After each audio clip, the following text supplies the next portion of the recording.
baik di anak-anak kita. Sesuai dengan regulasi Kemendikbud Permendikbud nomor 11 tahun 2025 pada pasal 9 di poin 2 tugas guru wali sebagaimana dimaksud pada ayat 1 paling sedikit melaksanakan pendampingan akademik untuk pengembangan kompetensi, keterampilan dan karakter murid dampingan. Nah, pada kegiatan ini 7 jurus BK Hebat itu merupakan implementasi dari tugas guru wali yang seharusnya kita laksanakan di sekolah ini. Semuanya wajib untuk kita imbaskan ke anak-anak kita. Baik di sini ada untuk kenali potensi, di situ ada 3 tes yang bisa kita gunakan untuk anak-anak kita, baik itu kecerdasan majemuk, kemudian gaya belajar, dan ada juga pengembangan bakat dan minat anak. Kedua ada kelola emosi, tumbuhkan resiliensi, jaga konsistensi, di mana di jaga konsistensi ini saya membahas terkait dengan kebiasaan anak kita, yaitu tidur terlambat. Itu yang nantinya akan saya bahas. Kemudian ada jalin koneksi dan bangun kolaborasi serta menata situasi. Baik Bapak Ibu, sebelum kita lanjut, mari kita bersama-sama untuk menyanyikan jingle 7 jurus BK Hebat. Kenali potensi, kelola emosi, tumbuhkan resiliensi, jaga konsistensi dan jalin koneksi, membangun kolaborasi dan menata situasi. Implementasi jurus 1 kenali potensi, saya mengambil gaya belajar Bapak Ibu. Alasan saya memilih jurus 1 untuk kenali potensi berdasarkan dari hasil wawancara yang telah saya lakukan pada sebagian besar anak kita, khususnya di kelas 9 itu belum mengetahui gaya belajarnya. Makanya kenapa saya mengambil gaya belajar itu. Kemudian murid belum mengetahui strategi belajar yang cocok untuk dirinya dalam mengembangkan potensi akademiknya maupun pemenuhan kebutuhan belajarnya yang secara optimal. Kemudian dari hasil AKPD yang saya berikan pada semester awal lalu itu menunjukkan memang sebagian besar siswa kita di kelas 9 itu mengalami masalah dengan belajar, dan itu sangat urgent untuk kita tangani yang kita selesaikan. Kemudian ini yang paling utama Ibu, sebentar lagi itu akan persiapan pelaksanaan TKA. Nah, ini diharapkan untuk membantu murid kita dalam membuat strategi belajar yang optimal untuk menunjang perkembangan akademiknya. Selanjutnya aktivitas yang telah atau kegiatan yang telah saya laksanakan dalam jurusan untuk kenali potensi ini itu ada yang namanya ARPA Ibu. Nah, ini kegiatan aktivitas itu ada games yang saya berikan ke temanku, kemudian mengerjakan tes gaya belajar di website Aku Pintar. Nah, meskipun ini Ibu bisa kita akses, meskipun bukan ke guru BK, bisa kita pakai sebagai wali kelas, bisa diakses di website saja langsung Aku tes gaya belajar Aku Pintar. Nah, di situ sangat bagus sekali Bu, karena akan muncul nanti itu setelah mengerjakan siswa akan muncul jenis-jenis tes gaya belajar yang dia punya. Misalnya Ibu Estin ternyata cenderungnya dia gaya belajarnya yang ke auditori, kinestetik, itu akan muncul. Jadi kita lebih gampang untuk petahkan anak-anak sebenarnya si A misalnya, oh ternyata dia kinestetik, orangnya suka bergerak, selalu keluar masuk ruangan. Jadi memang lebih bagusnya mungkin saya tempatkan dekat pintu ini anak, supaya tidak mengganggu konsentrasi temannya pada saat belajar. Ada pun kegiatan selanjutnya, setelah saya melakukan tes gaya belajar ini, saya meminta untuk anak-anak kita menceritakan sebenarnya bagaimana kebiasaan belajar yang mereka lakukan di rumah. Nah, itu dilakukan secara bergantian. Pada saat itu ternyata sampai detik ini Bapak Ibu masih ada anak-anak kita yang tidak pernah namanya belajar di rumah, meskipun 5 menit 10 menit itu bahkan tidak pernah dilakukan. Nah, di sini itulah gunanya Ibu, kenapa kita lakukan ini, kita bisa tahu bagaimana sebenarnya itu anak-anak di rumah tanpa kita harus lakukan konsultasi dengan orang tuanya. Kemudian di sini pada kegiatan ini saya menjelaskan seperti apa itu gaya belajar kepada anak-anak kita, jenis gaya belajar, kemudian menjelaskan strategi belajar apa yang sebenarnya untuk anak-anak kalau dia auditori, kinestetik, visual, itu yang telah saya lakukan. Kemudian, nah saya mendeskripsikan hasil asesmen dan gaya belajarnya di lembaran seperti ini Bu, KPD yang saya berikan kepada anak-anak kita. Di sini dia menuliskan di mana sebenarnya kecenderungan gaya belajar yang dia miliki. Kemudian setelah itu saya meminta ke anak-anak buat strategi belajar yang efektif untuk dia sesuai dengan gaya belajar yang dia miliki.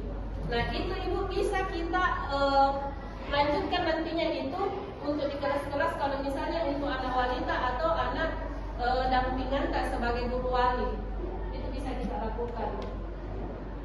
Nah, dari hasil implementasi yang saya lakukan pada judul 1 ini, saya mengetahui macam-macam gaya belajar yang dimiliki oleh murid kita, khususnya di kelas 94 yang telah saya laksanakan. Kemudian murid di kelas 94 itu telah mengetahui dan memvalidasi gaya belajar yang sesuai dengan dirinya berdasarkan hasil tes yang mereka lakukan. Kemudian murid kelas 94 itu mampu membuat strategi belajar yang optimal sesuai dengan gaya belajarnya, seperti yang lembaran yang ini itu. Masing-masing siswa itu saya bagikan untuk tes ini. Kemudian sebenarnya dari jurus ini untuk mengimplementasikan ke murid-murid kita itu sebenarnya banyak sekali tantangan yang saya hadapi. Yang pertama itu tidak semua murid itu memiliki handphone karena kita pahami bahwa ada namanya keterbelakangan ekonomi. Kemudian minimnya fasilitas layanan internet yang disediakan oleh sekolah kita.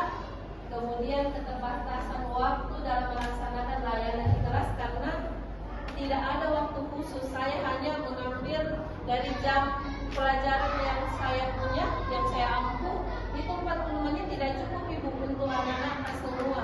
Kemudian instrumen yang ada itu kalau dari tes tadi memang cakupan bahasanya itu cukup tinggi, menggunakan bahasa yang tinggi. Jadi anak-anak kita kalau tingkatan SMP itu masih sulit untuk dia cerna. Kemudian pada saat pelaksanaan asesmen itu ada siswa yang asal menjawab karena dia lihat dari jawabannya temannya. Jadi memang ini lebih bagusnya kita laksanakan untuk satu-satu siswa. Jadi kalau kita ada sebagai guru wali bisa kita panggil satu-satu anak walinya. Jadi tidak ada saling mencontek jawabannya temannya. Nah, aksi menanggapi tantangan yang saya hadapi itu salah satunya Ibu adalah karena tidak punya HP, makanya saya pinjamkan handphone saya dan handphone teman-temannya untuk digunakan bagian tidak punya handphone, kan lebih merata untuk anak-anak. Kemudian karena jaringan internet tidak ada, jadinya murid yang tidak punya data internet saya minta untuk nebeng hotspot ke teman-temannya. Kemudian karena kemarin juga jam mengajarnya saya memang itu hanya 40 menit, saya harus minta ke teman-teman guru mapel lain untuk menambah waktu pelaksanaan layanan asesmen ini, di mana saya mengambil ini membahas terkait dengan kebiasaan tidurnya anak-anak. Karena kita tahu bersama tiap hari piket di depan banyak siswa tak yang terlambat. Alasannya kenapa saya pilih itu untuk urgen saya bahas, yaitu berdasarkan dari buku piket keterlambatan ada 5-10% murid yang sering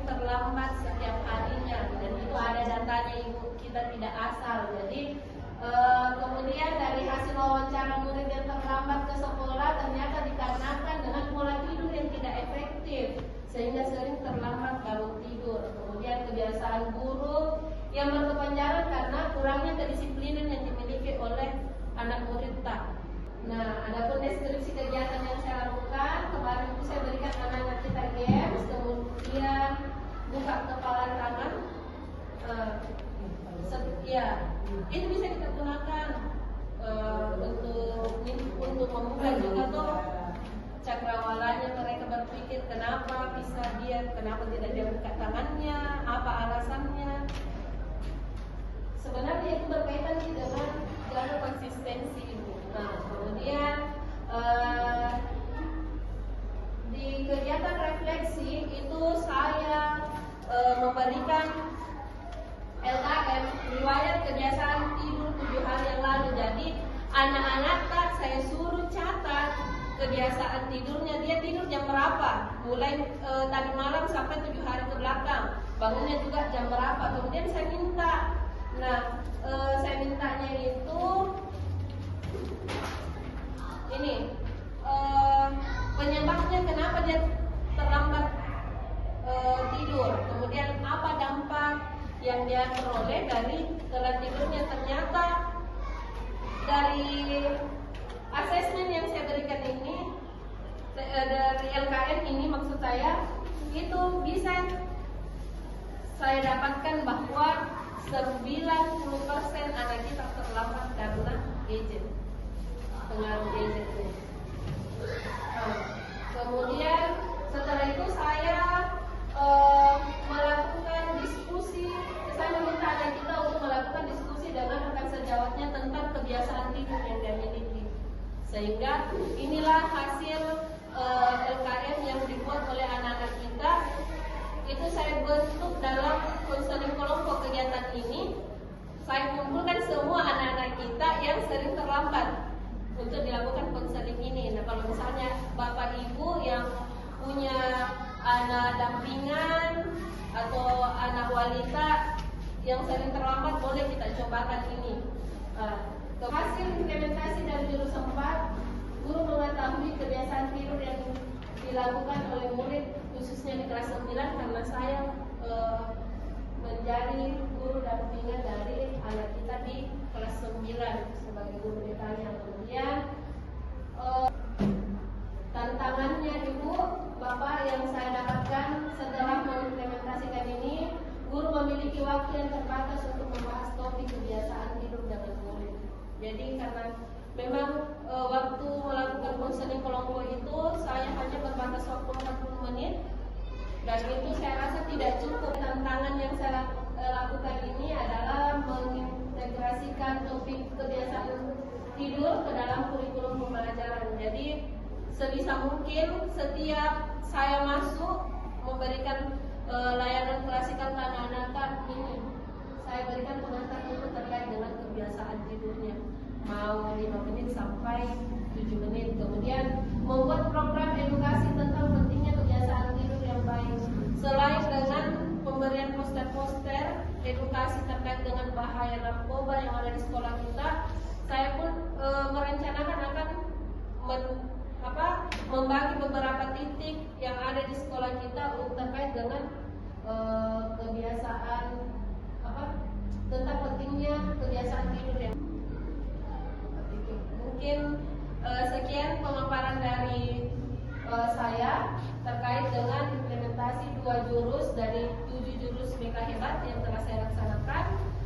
Saya meminta pun dukungan dari Bapak Ibu, baik itu kritik maupun saran terkait dengan peningkatan kualitas hasil implementasi saya. Sekian dari saya. Assalamualaikum warahmatullahi wabarakatuh.